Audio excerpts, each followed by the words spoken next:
자, 11강 문제풀이로 들어왔습니다. 자, 1번 문제는 조세를 부과하는 이유와 거리가 먼 것 골라라. 시장 실패 교정하기 위해서, 공공재 공급하기 위해서 세금 부과해야죠. 또 하나는 이제, 이건 뭐 2번은 말이 안 되죠. 경기 부양. 그럴 수는 있긴 한데, 뭐 외국 정부와의 조세 수익 경쟁, 이거는 멀죠. 소득 재분배, 빈부격차 완화를 위해서 누진세죠. 누진세 같은 걸 걷죠. 정부 활동에 필요한 운영 비용 마련하기 위해서 당연히 걷죠. 1번에는 2번이 조세 부과 이유와 가장 거리가 멀죠. 뭐 외국 정부와 무슨 조세 수익 경쟁할 필요가 뭐가 있어요. 자, 경기를 부양하려 그러면 이것도 조금 어려운 얘기긴 한데 경기를 띄우겠다는 얘기잖아요. 그러면 세금을 거두면 될까요, 안 될까요? 세금 부과를 하면 안 되지, 오히려. 세금 부과하면 사람들이 쓸 돈이 없잖아. 그럼 오히려 소비가 안 된단 말이에요. 경기가 안 살아나요, 오히려. 그러니까 경기 부양은 오히려 세금을 부과하지 말아야지. 만약에 부양이 목적이라면. 자, 그래서 1번은 2번이 되겠습니다. 자, 2번 문제. 이게 전가 귀착 문제죠. 납세 의무자에게 세금을 부과했을 때 A한테 부과했는데 납세 의무자 A가 다른 경제 주체에게 B에게 세금을 이전시켜 세금을 떠넘기는 것. 자, 이전시키는 겁니다. 그거를 A가 뭐가 들어가야 될까요? 전가, 쉬프팅이죠. 근데 이 전가가 완료되어 다른 경제 주체 B에게 조세 부담이 귀속되어 조세 부담을 궁극적으로 지게 되는 걸 귀착, 이렇게 표현하죠. 그러니까 A에는 전가가 들어가야 되고 B에는 귀착이라는 말이 들어가야 됩니다. 그러니까 1번이 답 맞죠? 전가, 귀착. 1번이, 2번에는 답이 1번이 되겠죠. 전가와 귀착 개념을 이제 정확하게 물어보는 문제다. 이렇게 볼 수 있겠죠. 자, 조세 부담의 귀착과 다음 설명 중 가장 옳지 않은 거, 틀린 거죠. 여기 뭐 탄력성이 있는데 우리가 조세 부담하고 다시 한번 해보면 탄력성하고는 반비례한다, 이런 얘기예요. 자, 그럼 한번 가보죠. 공급의 가격 탄력성이 클수록 공급자는 크니까 적게 부담한다. 크니까 적게, 크니까 적게. 그러면 생산자 조세 귀착은, 그러니까 생산자가 공급자죠. 작아지는 거죠. 크니까 작아진다. 맞아요, 틀려요? 맞는 말이죠. 오케이. 자, 수요의 가격 탄력성이 작죠. 작으면 많이 부담. 그럼 수요자가 많이 부담해야 돼요. 소비자의 조세 귀착은 커진다. 작으니까 소비자는, 수요자는 많이 부담한다. 이것도 맞는 표현이죠. 3번에 2번도 맞는 표현이에요. 소비자에게만 과세하면 조세 귀착은 소비자에게만 발생한다. 이거 틀렸죠. 왜? 생산자한테 부과하면 생산자는 소비자한테 전가할 수 있어요. 근데 소비자한테 부과하면 소비자는 생산자한테 전가시킬 수는 없죠. 그러나 수요가 줄기 때문에 생산자가 자발적으로 자기가 일부를 부담한다는 얘기예요. 그래서 소비자에게만 과세하더라도 조세 귀착은 생산자한테 벌어질 수가 있다. 즉 생산자도 조세 부담을 한다. 이렇게 돼야 정답인 거예요. 그래서 틀렸다. 3번이 확실히 틀렸죠. 조세 부과의 사중 손실은 부과 후 줄어든 사회, 그렇죠. 사중 손실이 뭡니까? 라고 하면 사회후생 크기를 얘기해요. 줄어든. 네. 줄어든 사회후생이라는 건 잉여의 크기다. 정확하게 사중 손실의 개념을 정확하게 얘기한 겁니다. 효율성 상실분 뭐 이렇게 해도 되지만. 자, 그래서 3번이 정답이 되겠네요. 4번 문제로 가보죠. 자, 이런 말, 수요 곡선이 수직선이다. 그 얘기는 수요가 완전 비탄력적이란 얘기예요. 이 얘기는 수요의 가격 탄력성이 0이란 얘기죠. 공급 곡선은 우상향한다. 뭐 이거는 비탄력적일 수도 있고 탄력적일 수도 있는데, 그러면 그림을 그려야 돼. 그러면 어쨌든 여기에서 그림 그릴 필요도 없는데 여기에서 논리로 풀게요. 수요 곡선이 수직이라는 말을, 수요의 가격 탄력성이 완전 비탄력적이다. 즉 0이다. 다시 말해서 수요의 가격 탄력성이 가장 작다. 0이 가장 작잖아요. 무한대가 가장 큰 거고. 그러니까 이 얘기는 그러므로 수요자, 즉 소비자가 완전 비탄력적이에요. 100% 부담을 한다라는 거야. 100%. 이렇게 완전 비탄력적인 게 다 부담을 해야 돼요. 수직선이면 완전 비탄력적이기 때문에 100% 부담을 한다.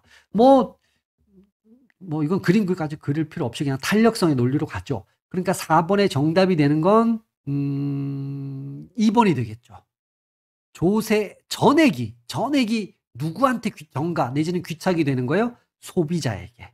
왜? 소비자의 탄력성이 가장 작으니까. 완전 작으니까. 작은 놈이 많이 부담하고 큰 놈이 적게 부담하는 거예요. 그래서 4번은 2번이 되겠다. 이때 공급곡선은 우상향하니까 상관없어요. 이 상태에서. 자, 어쨌든 작은 놈이 더 많이 부담. 그러니까 이건 완전 작으니까 100%예요. 그러니까 완전자, 완전 비탄력, 완전 탄력 이런 말 나오면 전액이야. 전액. 거의 느낌이 그런 거예요. 4번에 2번이 되겠습니다. 5번 가죠. 아이고 6번까지 들어갔네요. 5번 가죠. 래퍼 곡선 물었네요. 옳은 거 고르는 겁니다. 세율이 높을수록 조세 수입은 커짐을 나타낸다. 세율이 높을수록이 아니라 얘가 말하고 싶은 건 낮을수록. 그쵸? 래퍼 커브에 여러분 이렇게 된 거잖아요. 여기가 정부 수입이니까 수직이 세율이 오히려 낮을수록 커질 수 있다. 이걸 말하는 게 궁극적인 목적이에요. 있음을 보여준다. 자, 5번에 1번은 그래서 틀렸고 세율이 낮을수록 조세 수입은 작아짐을 보여준다. 그건 아니고 커짐을, 작아짐이 아니라 요 반대로 커짐을 보여준다. 요 구간에서 아베노믹스가 아니라 레이거노믹스와 관련돼 있죠. 레이거노믹스. 그죠? 공급 중시 경제학, 레이거노믹스하고 맥을 같이 하는 게 신자유주의 공급 중시 경제학과 그 맥이 같다. 레포곡선은 세율과 요 수평이 세율이죠. 퍼센티지로 나타나는데 수직이 조세 수입, 정부 수입이죠. 여기까지 관계를 보여주는 맞죠? 정확하게. 그래서 5번은 4번이죠. 4번이 가장 잘 설명하고 있어요. 6번 가죠. 자, 수요가 탄력적이라 그랬고 공급은 완전 탄력적이에요. 자, 완전자가 있네요. 이건 탄력성이 무한대란 뜻이고 수평이란 얘기예요. 자, 그러면 이거는 이제 대표로 탄력적이니까 그냥 우하향하다는 얘기입니다. 완전한 놈이 나오면 일단 전액이에요. 전액. 완전 탄력적이니까 탄력성이 제일 큰 거 아니에요. 그 다음에 전액 부담하지 않는다. 왜냐하면 완전 탄력성은 탄력성이 가장 크다는 얘기고 탄력성이 가장 크니까 조세 부담은 하나도 없다. 제일 작아야 돼. 그러니까 공급자가 전액 부담하지 않는다. 그러니까 하나도 부담하지 않는다. 전액 부담하지 않는다. 말이 좀 이상한데 하나도 부담하지 않는다. 느낌이 이런 느낌이잖아요. 그러니까 그 얘기를 거꾸로 얘기하면 누가 다 부담한다는 얘기야? 수요자, 소비자가 다 부담한다는 얘기예요. 그러면 6번에 1번이 되겠죠. 세금 전액이 소비자에게 귀착된다, 전가된다. 이렇게 되는 거예요. 그러니까 지금 우리가 여기에서 이런 문제 날 조금 답답할 수가 있는데요. 완전 탄력적일 수 있고요. 완전 비탄력적일 수가 있잖아요.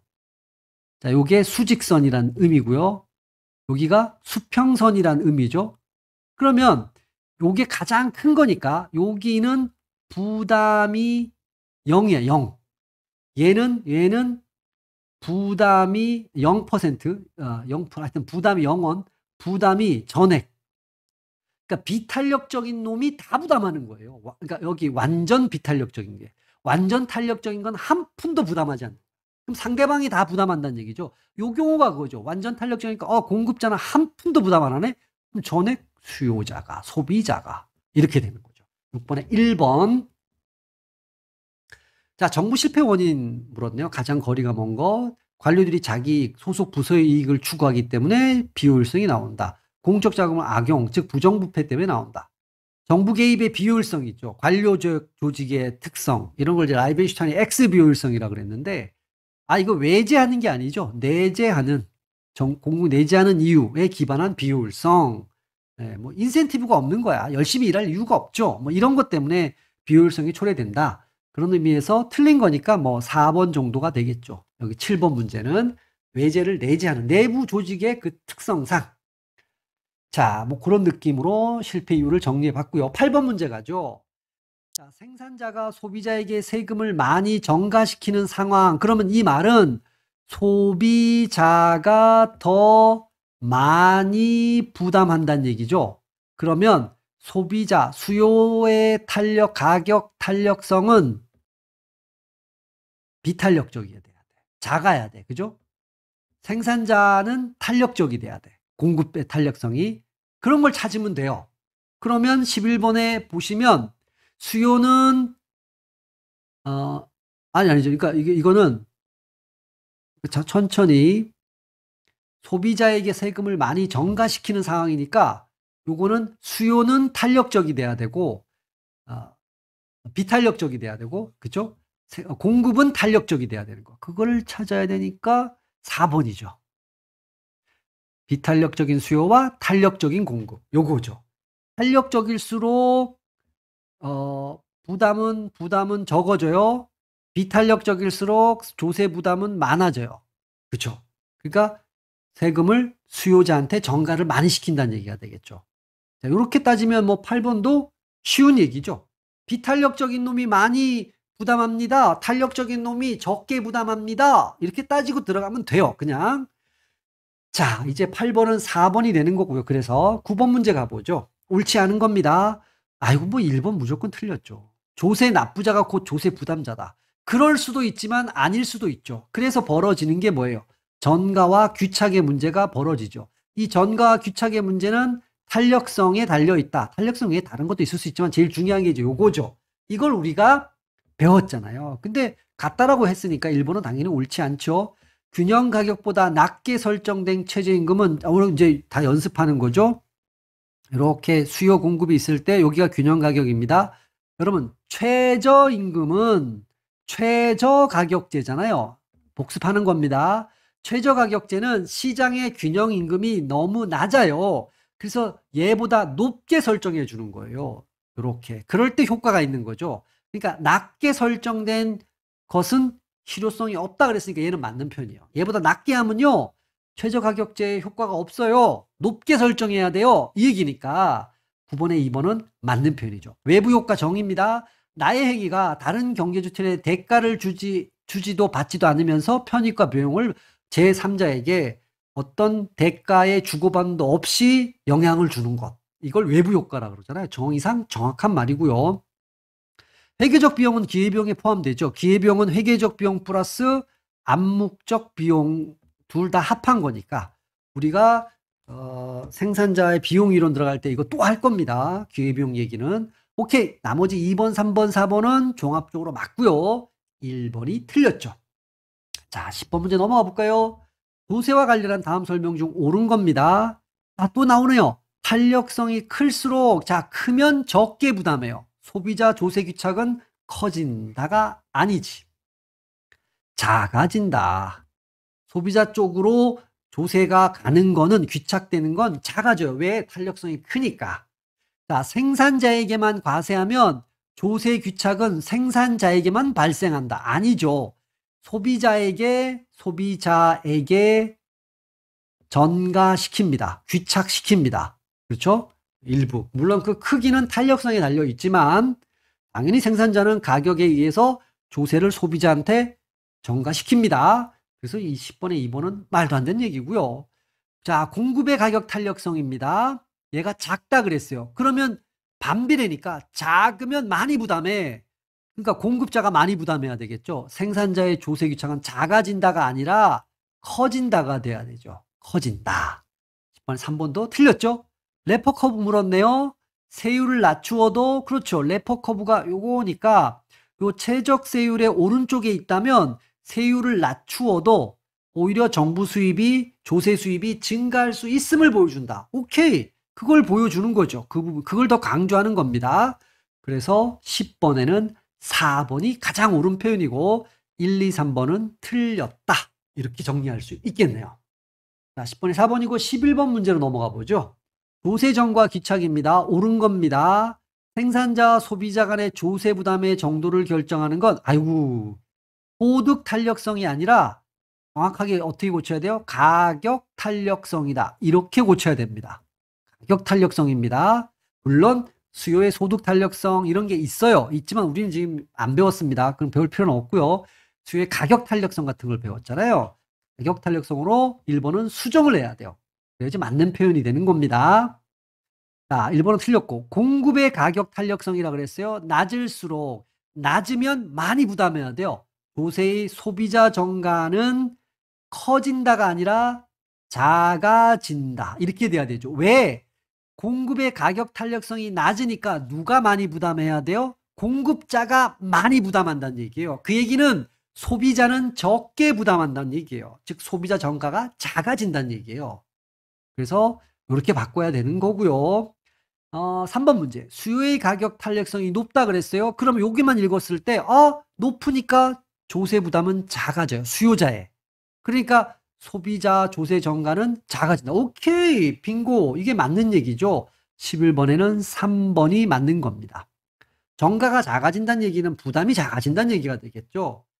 자, 이것도 교차 탄력성이라는 개념이 있는데 이 교차가 아니라 이렇게 가야 되겠죠. 가격 탄력성이 클수록 조세의 소비자 정가가 커진다. 이거 다 틀렸는데 사실은 뭐 말이 다 틀렸는데 가격 탄력성이 크다라고 하면 소비자 누군지 모르잖아요. 그러니까 소비자 아니고 조세의 전가는 커진다가 아니라 작아진다. 이러면 또 맞는 말이 돼요. 그러니까 이거 여기선 특정 지을 수가 없어요. 수요의 가격 탄력성인지 공급의 가격 탄력성인지를 알아야 되니까. 그래서 이거를 이 문장 자체를 정확하게 만든다고 치면 가격 탄력성이 클수록 이렇게 고치고 소비자라는 거 빼고 조세의 정가는 반대죠. 탄력성이 클수록 정가가 작아지니까 부담이 작아지는 거잖아요. 이러면 또 이 문장은 깔끔하게 맞는 문장일 수 있죠. 어쨌든 11번은 옳은 거는 3번이 옳은 겁니다. 자, 오케이. 12번으로 넘어가 볼게요. 또 옳지 않은 거네요. 가격 하한제입니다. 여러분 이제 떠올려 보시면 가격은 균형 가격이 너무 높아요. 너무 낮아요. 그래서 요거보다 최저 가격제잖아요. 높게 설정하는 거야. 그러면 가격이 올라가니까 공급은 늘고 수요는 줄어서 초과 공급이 발생하는 거죠. 맞는 표현이죠. 12번, 1번은 수요의 가격 탄력성의 개념을 물었네요. 원인 변화분의 결과. 원인은 수요량 변화율을 가격 변화율로 나눈 것이다. 맞잖아요. 가격 변화율 분의 수요량 변화율. 원인 변화율 분의 요게 분자에 있는 거고 요게 분모에 있다는 뜻이죠. 자, 그러니까 맞는 말이고 가격 상한제일 때 가격 상한은 시장에서 결정된 균형 가격보다 높게가 아니죠. 가격 상한이니까 낮게 설정하는 거잖아요. 최고 가격제니까 최고 가격제는 너무 높다고 생각했을 때 이 이상 받지 마 하고 소비자를 보호하고 그보다 낮게 설정하는 거죠. 그래서 초과 수요가 발생하죠. 이미 1번하고 3번은 우리가 이미 초반부에 다 배웠던 거죠. 또 탄력성 나오네요. 공급의 가격 탄력성. 그러니까 옳지 않은 거니까 3번이 일단 답이네요. 그렇죠? 높게 설정해야 하는 게 아니라 낮게 설정해야 된다. 이런 얘기니까 공급의 가격 탄력성은 가격 변화에 대한 공급 변화에 민감한 정도. 탄력성은 민감성이라고 얘기했잖아요. 가격 원인이 변할 때 결과 공급이 얼마나 민감하게 변해. 오케이. 맞는 표현이죠. 탄력성은 곧 민감성입니다. 그렇게 이해해 두셔도 됩니다. 12번에는 3번이 되겠죠. 틀린 게. 자, 이제 13번 문제로 가죠. 이런 문제 나왔네요. 수요가 탄력적이고 공급은 비탄력적이에요. 그러면 요 비탄력적이라는 건 수직에 가깝다. 가깝다.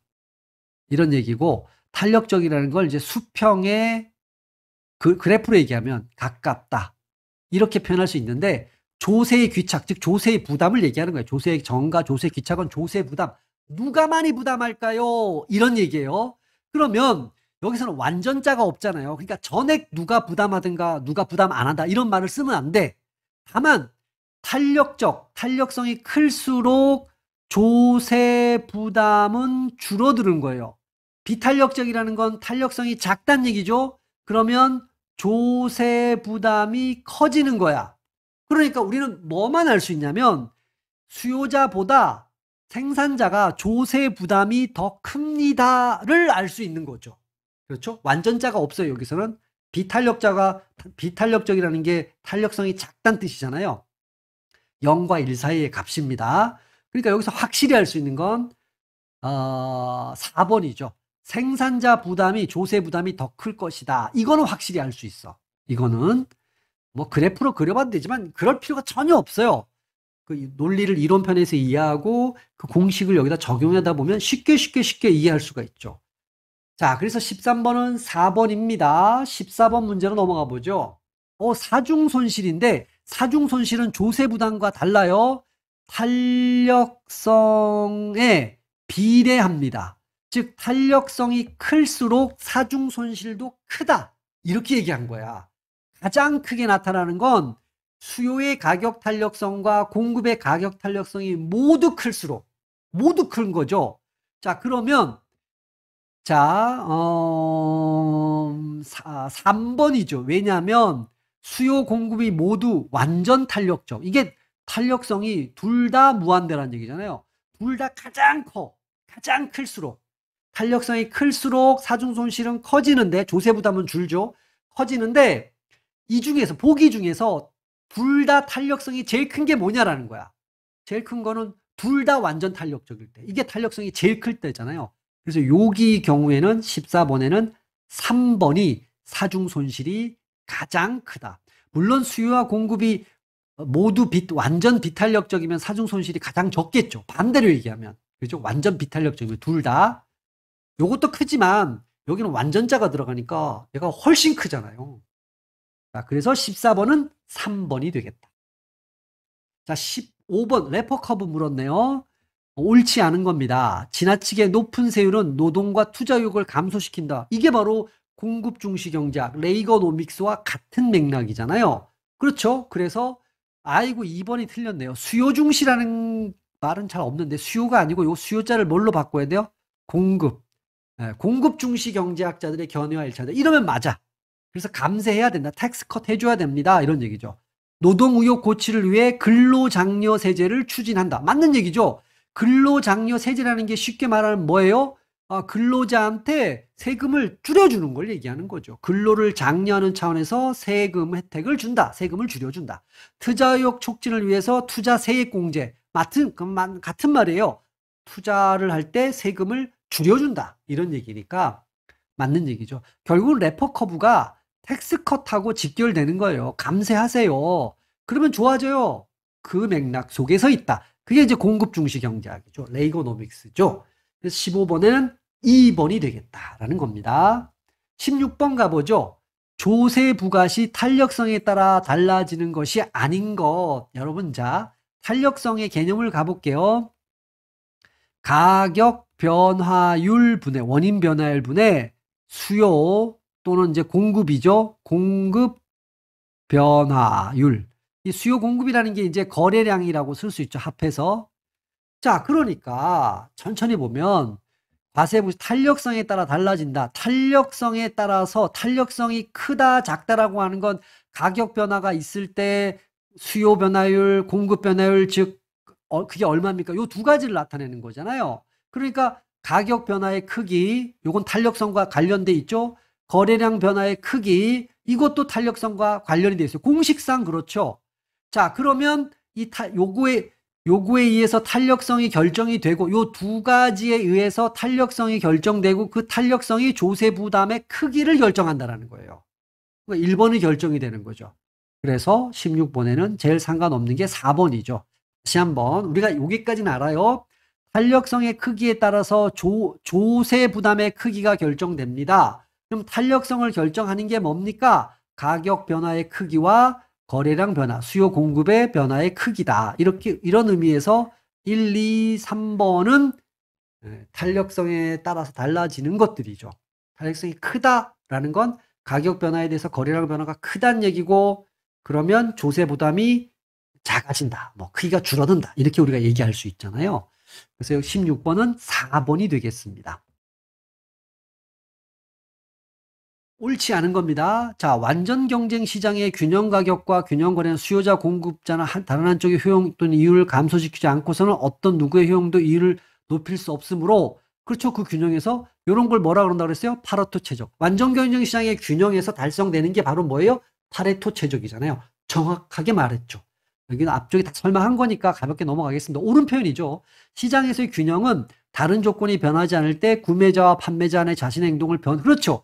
균형, 완전 경쟁 시장에서 균형이 있을 때는 행동 변화를 일으킬 이유가 없죠. Why?